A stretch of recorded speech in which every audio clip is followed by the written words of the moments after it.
The concrete scraped flesh from my palms as I scrambled through the alley, blood mixing with 3 days of accumulated grime.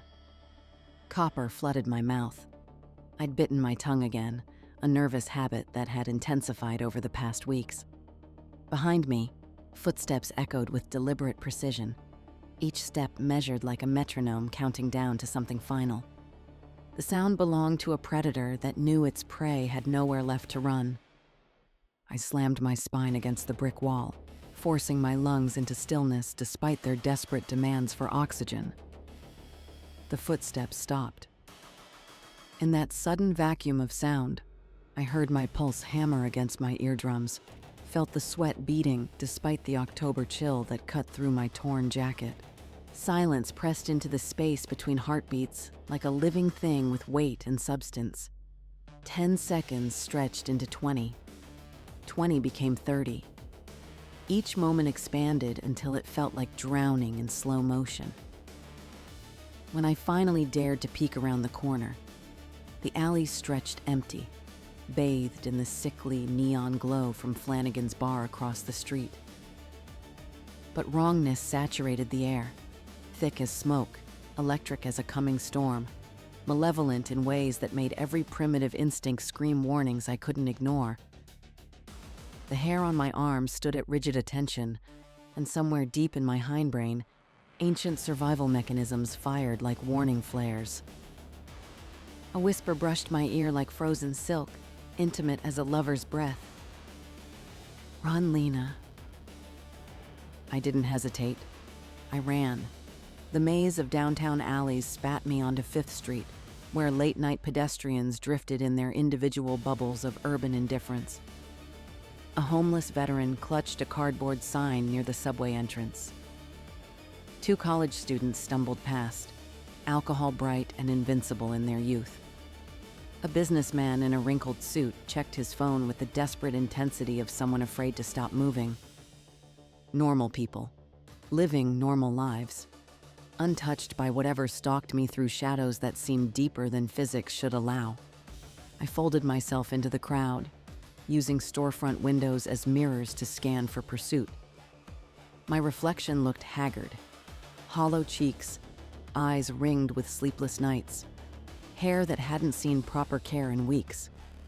Behind me, the crowd flowed like water around obstacles, but nothing followed that cast a reflection worthy of the name.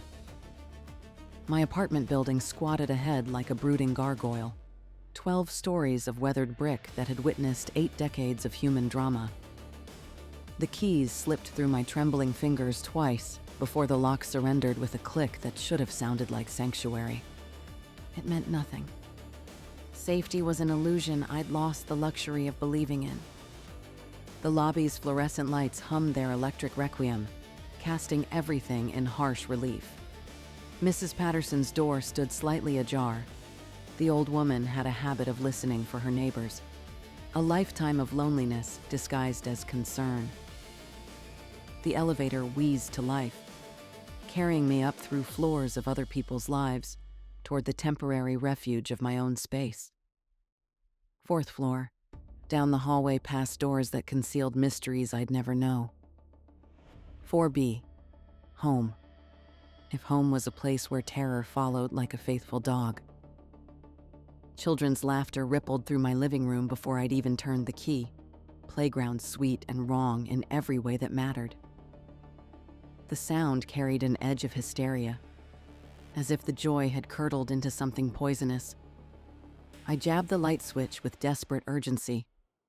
Empty. Of course it was empty. It always was. But the laughter lingered for 3 heartbeats longer than it should have, fading like smoke in a breeze that existed only in my apartment. The television screen flickered to life without invitation, displaying static that writhed like maggots under glass. The remote lay exactly where I'd abandoned it that morning, untouched on my coffee table among the detritus of my solitary existence. Takeout containers from 3 different restaurants. Empty wine bottles that testified to my attempts at pharmaceutical oblivion. Unopened bills that marked time's passage with increasing urgency. Something pressed against the screen from within. a face distorted by electronic snow, features shifting like melting wax in a furnace. Its mouth opened in what might have been a scream, but the sound came from behind me instead of the television. I spun around. Nothing. The display went black with a soft pop. My phone buzzed against the silence. Unknown number. "I see you, Lena." I hurled the device against the wall where it exploded into plastic fragments and blessed quiet. The battery skittered across the hardwood, coming to rest beneath the radiator like a mechanical cockroach seeking darkness. 3 sharp knocks at my door made the edges of my vision blur with sudden vertigo. "Lena, you okay in there?" The voice belonged to my neighbor, carrying concern wrapped around something else, urgency that bordered on panic. Heard screaming. Relief flooded my chest like warm water. I cracked the door open to find my neighbor standing in the hallway. Jackson Reed, 60-something, retired postal worker, the kind of man who still read newspapers cover to cover and believed in helping others, despite decades of evidence that kindness was a luxury most couldn't afford. He stood there in his bathrobe thrown over striped pajamas, worry creasing his weathered face into familiar patterns. Deep-set eyes that had seen enough of life to recognize genuine distress. Graying hair that stuck up at odd angles, suggesting he'd been roused from sleep. "Sorry, Jackson. Nightmare, I guess." His face drained of color like water from a broken vessel. He stepped backward, pointing past my shoulder with a trembling finger that caught the hallway's fluorescent light. "Christ almighty," he whispered. "What is that thing?" I turned and saw it. Darkness that wasn't merely the absence of light, but the presence of something else entirely. It coiled in the corner where my reading chair should have been, writhing like smoke given weight and hunger. The temperature dropped 10 degrees in as many seconds, and my breath misted in air that had been perfectly comfortable moments before. The darkness pulsed with its own rhythm, expanding and contracting like something breathing or feeding. I slammed the door and ran. Down 3 flights of stairs that seemed to multiply under my feet like something from an Escher drawing. Each landing looked identical. Same scuffed linoleum, same burned-out bulb in the corner fixture, same smell of industrial disinfectant and human desperation. Through the lobby where fluorescent lights hummed their electronic lullaby, past Mrs. Patterson's door that stood open wide enough for curious eyes to peer through. Into the night that opened its mouth and swallowed me whole. I didn't stop until my lungs burned like I'd swallowed molten lead and my legs buckled in Washington Park. The bench bit cold through my jeans as I collapsed, gulping air that tasted of autumn leaves and exhaust fumes. Street lamps cast pools of amber light across empty pathways, creating islands of illumination in an ocean of shadow that seemed deeper than any I'd ever seen. "Rough night?" The voice belonged to a man emerging from the tree line like something conjured from my worst fears. 40-something, wearing concern like an ill-fitting mask over features that might have been handsome in better light. He approached with hands visible, palms open, a gesture I'd learned to recognize in this predatory city where showing your hands was sometimes the only way to prove you didn't have any weapons. You could say that. My laugh came out cracked, bitter as day-old coffee left to congeal in the pot. He settled onto the bench's far end, careful to maintain distance that suggested either respect for boundaries or practiced predation. Everything about him screamed ordinary. Khakis that had seen better days, polo shirt with a small stain near the collar, the kind of bland suburban uniform that made men invisible in crowds. But his eyes held something that made me pay attention, a depth that spoke of someone who'd weathered enough storms to listen without judgment. "Want to talk about it?" I studied his face in the amber streetlight, looking for tells I'd been trained by bitter experience to recognize. The slight tightness around the eyes that suggested hidden agenda. The too practiced smile that marked professional predators. the fidgeting hands that revealed nervous energy seeking outlet. Instead, I found something that looked like genuine concern wrapped around curiosity. Kind eyes behind wire-rimmed glasses that had been repaired with electrical tape. Weathered features that spoke of outdoor work and indoor worry. Calloused hands that suggested honest labor. Something in me cracked open like an egg striking concrete. The words poured out, the whispers that came from empty rooms, the shadows that moved independent of their sources, the presence that had invaded my sanctuary and turned every familiar space into a potential hunting ground, the children's laughter that came from nowhere, the television that operated by its own volition, the face in the static that screamed with my voice. He listened without interruption, without the skeptical tilt of eyebrows I'd expected from strangers who stumbled across madness at midnight. His attention remained focused with the intensity of someone accustomed to hearing impossible things and finding truth in their telling. "You probably think I'm insane," I finished, suddenly embarrassed by the confession that had spilled from me like blood from an opened vein. His smile shifted, becoming something else entirely. The mask slipped just enough to reveal what lurked beneath, something that belonged in nightmares, not late-night park conversations. "Oh, I believe you completely." His eyes flashed crimson in the darkness, the pupils dilating until they swallowed the iris entirely. The kind face melted like wax in a furnace, revealing impossible angles. I was running before conscious thought engaged, crashing through underbrush that grabbed at my clothes like skeletal fingers. Branches whipped my face as I burst onto the street where taxi brakes screamed against the asphalt. "Watch it, lady!" The driver's anger melted into concern as I pounded on his window with fists that left bloody smears on the glass. "Jesus, you bleeding?" I dove into the back seat, gasping words that came out in fragments. "Drive. Please, just drive. Anywhere, away from here." As we pulled away from the curb, I allowed myself the luxury of breathing. The driver, Antonio, according to his hack license photo mounted on the partition, caught my eyes in the rearview mirror. Late 50s, salt and pepper beard, the kind of face that had seen enough of this city's darkness to accept most anything without requiring explanation. His eyes held no hidden depths, no crimson glow, no suggestion of anything more than professional concern for a passenger who'd obviously experienced something traumatic. "Someone chasing you?" "Something." The word slipped out before I could cage it behind more acceptable explanations. He nodded, like that made perfect sense. "This city, you know. 20 years driving these streets. I've seen it all. Things that don't make sense in daylight. Things that shouldn't exist but do anyway. You want to talk about it, I got ears.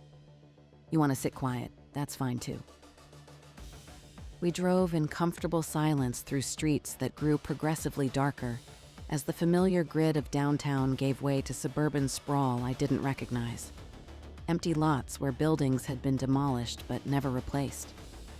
Boarded storefronts that testified to economic forces beyond any individual's control. Streetlights that worked in clusters, leaving pockets of darkness where anything might hide. The meter ticked away dollars I didn't have for safety I couldn't afford, but the steady rhythm of wheels on asphalt felt like the closest thing to peace I'd experienced in weeks. "Where exactly are we going?" I asked as we turned onto a road that might have been paved during the previous decade. Antonio's grip tightened on the steering wheel, knuckles showing white against his dark skin. "Safe place. Quiet. I know a spot where things can't follow." The headlights carved a tunnel through darkness that felt absolute, pressing against the windows like something alive and hungry. No streetlights penetrated this emptiness. No house lights suggested human habitation. No signs marked the boundaries between one darkness and another. Just trees that pressed close to the road like curious giants, their branches forming a canopy that blocked out the stars. The wrongness hit me like a physical blow, settling in my stomach like spoiled food. Stop the car. We're almost there. Stop the fucking car. Antonio turned to face me, and his eyes held that same crimson glow I'd learned to fear. His features blurred and shifted, expanding into something that belonged in nightmares, not taxicabs. The smell of sulfur filled the enclosed space, sharp and chemical and wrong. I grabbed the door handle. Locked. The mechanism wouldn't budge no matter how hard I pulled.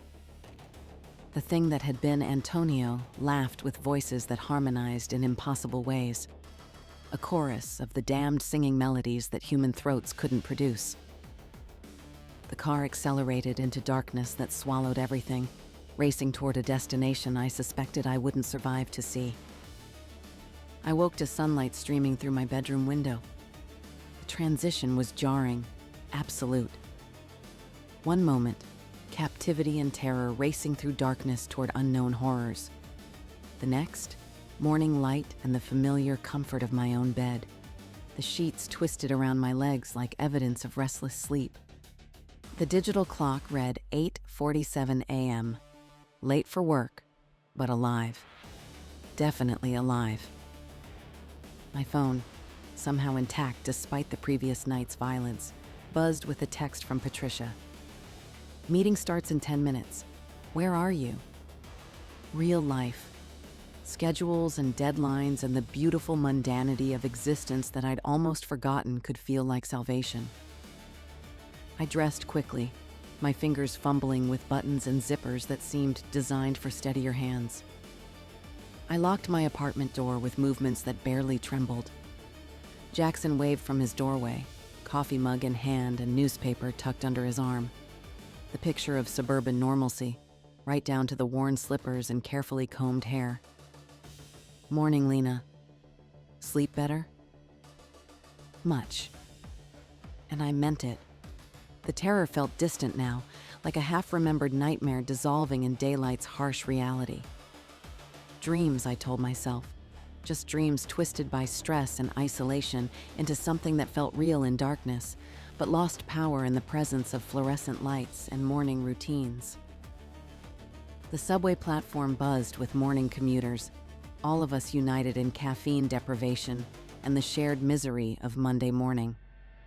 Businessmen clutched phones like lifelines. College students dozed against backpacks.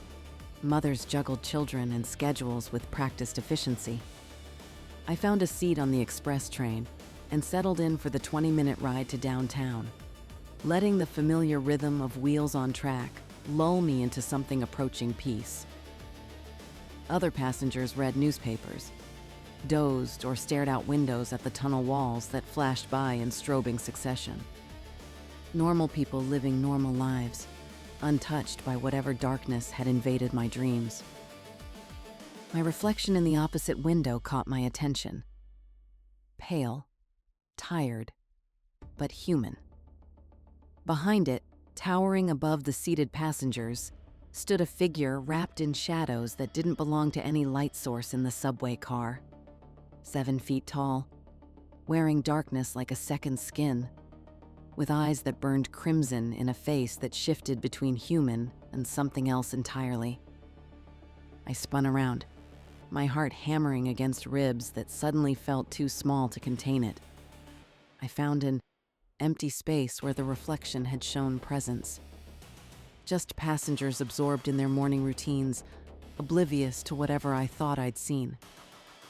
The train screeched into the next station. I bolted through the doors before they fully opened, pushing past confused commuters who muttered complaints at my wake. A businessman in an expensive suit glared at me over his Wall Street Journal. A woman with a baby stroller shook her head at my rudeness. At street level, I gulped morning air that tasted of diesel and paranoia. Normal sounds, traffic, construction, human voices raised in the eternal urban symphony, wrapped around me like armor against the impossible. My phone buzzed again. Another text from Patricia. this one peppered with capital letters and question marks that screamed professional consequences. I flagged a taxi and collapsed into the back seat, giving the driver my office address in Midtown. The driver looked normal, human. No glowing eyes, no shifting features, no smell of sulfur. Just a tired man in a baseball cap navigating the morning traffic with the resignation of someone who'd been doing this job long enough to know that every passenger carried their own invisible burdens. The meeting had already started when I slipped into the conference room. 12 pairs of eyes tracked my entrance with varying degrees of disapproval.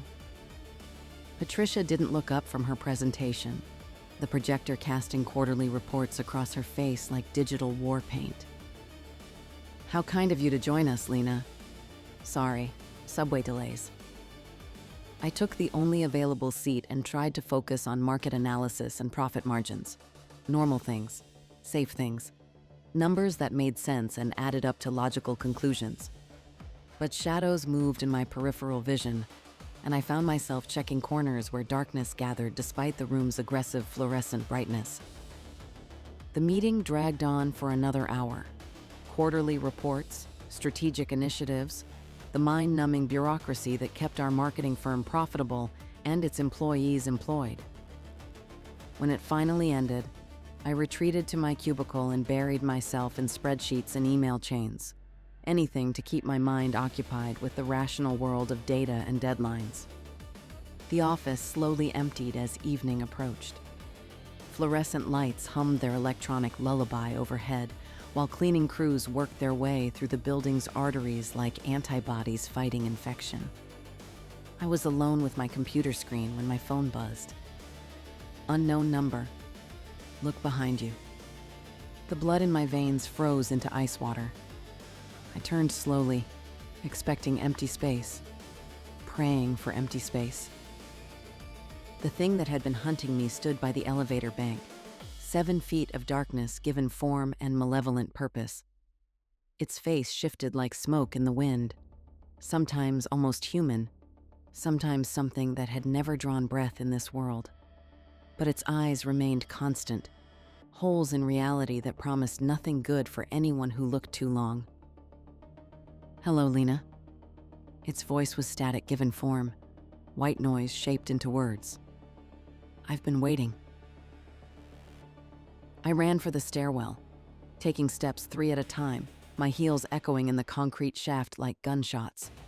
20 floors down, my legs screaming protest, my lungs burning with each ragged breath that tasted of fear and concrete dust.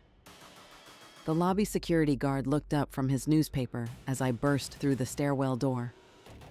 Williams, according to his name tag, a mountain of a man with kind eyes and scarred knuckles that suggested either military service or a youth spent settling disputes with fists instead of words.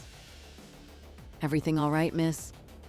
Someone's upstairs, following me. His expression hardened with professional concern, the newspaper forgotten as he reached for the radio clipped to his belt. "Stay here."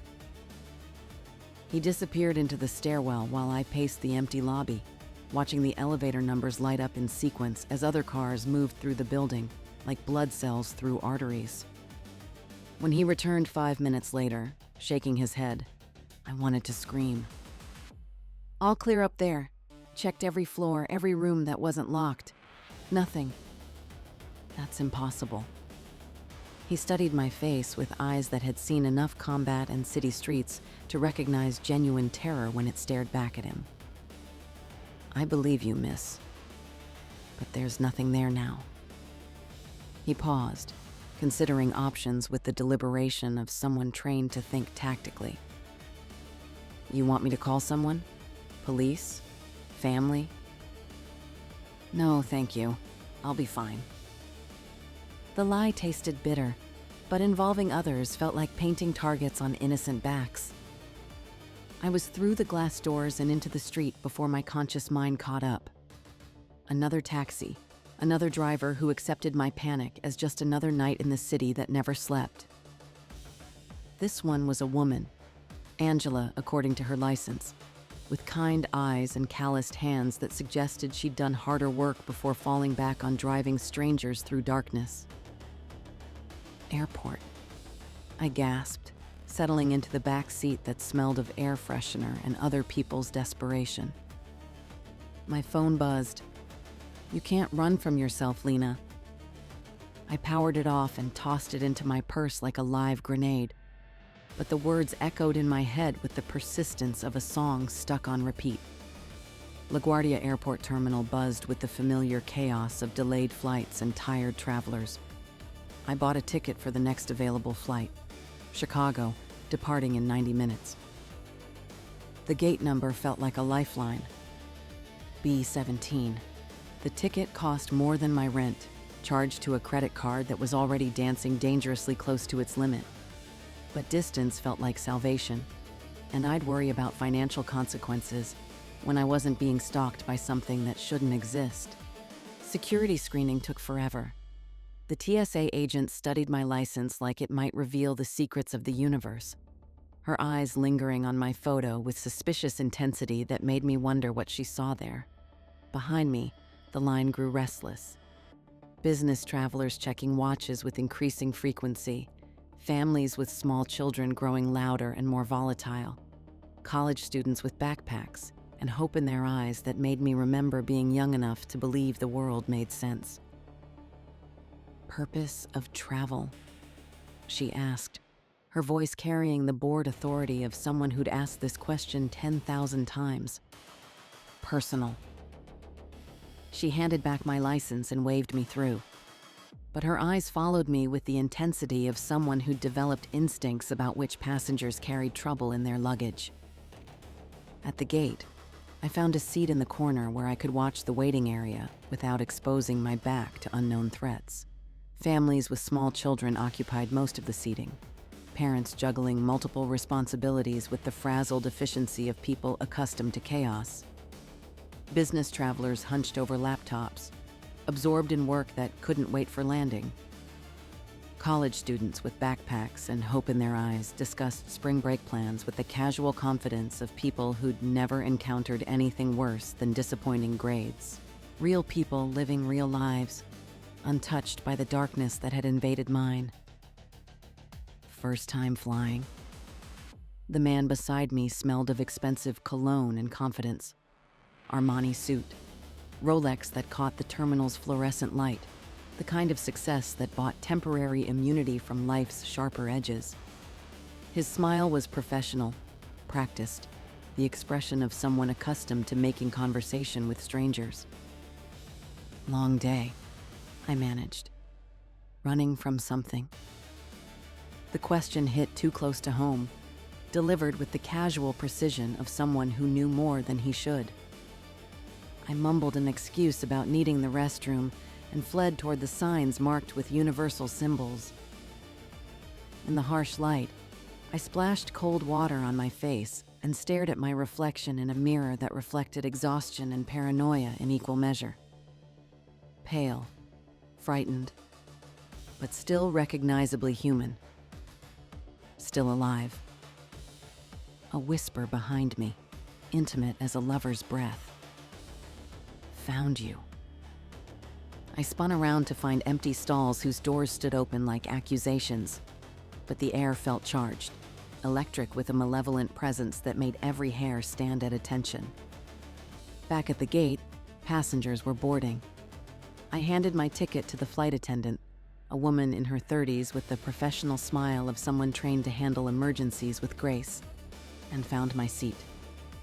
Window halfway back, surrounded by the comfortable anonymity of strangers who had no investment in my personal nightmares. As we lifted off, the city fell away beneath us, becoming a grid of lights that grew smaller and more distant. The transformation was beautiful and terrifying. All those individual lives reduced to points of light in an ocean of darkness, all those personal struggles and triumphs becoming invisible from this height. Whatever was hunting me couldn't possibly follow at 30,000 feet. Physics wouldn't allow it. Reality wouldn't permit it. I slept fitfully, dreams filled with shadows and whispers, waking periodically to the drone of engines and the distant conversations of other passengers. Safe sounds, human sounds, the rhythmic breathing of people lost in sleep, the soft murmur of late-night conversations, the electronic beep of call buttons pressed by passengers requesting small comforts. A whisper cut through the white noise like a blade through silk. "Wake up, Lena." My eyes snapped open to find it standing in the aisle. My tormentor, more solid than I'd ever seen it before. Other passengers slept or read or stared out windows at clouds illuminated by moonlight, oblivious to the creature that radiated cold and malice from the narrow space between seat rows. "I am everywhere," it said, its voice carrying harmonics that human throats couldn't produce. "I am nowhere. I am the shadow you cast, the fear you feed, the loneliness you've carried since childhood, like a cancer eating you from the inside." Its face shifted, became something almost human, almost familiar. The features resolved into a face I recognized from mirrors and photographs. My own face, but wrong in ways that made my stomach clench with revulsion. "You invited me in, Lena. 3 months ago, when the depression had you so twisted that you whispered into the darkness, 'I don't care what you are. Just don't leave me alone anymore.'" The cabin lights flickered, and for a split second, every passenger on the plane turned to stare at me with the same crimson eyes. The businessman 3 rows ahead, the elderly woman across the aisle, the flight attendant checking seatbelts. Even the sleeping child in her mother's arms opened eyes that glowed like burning coals. All of them smiled with my face. "Did you really think you could run from yourself?" they said in perfect unison, their voices creating a harmony that made the plane's hull vibrate like a tuning fork. The lights steadied, and suddenly they were all normal again, sleeping, reading, staring out windows. Just ordinary passengers on an ordinary flight. But the entity wearing my face leaned closer, its breath like ice against my ear. "The hunt is over, Lena. Now the real fun begins."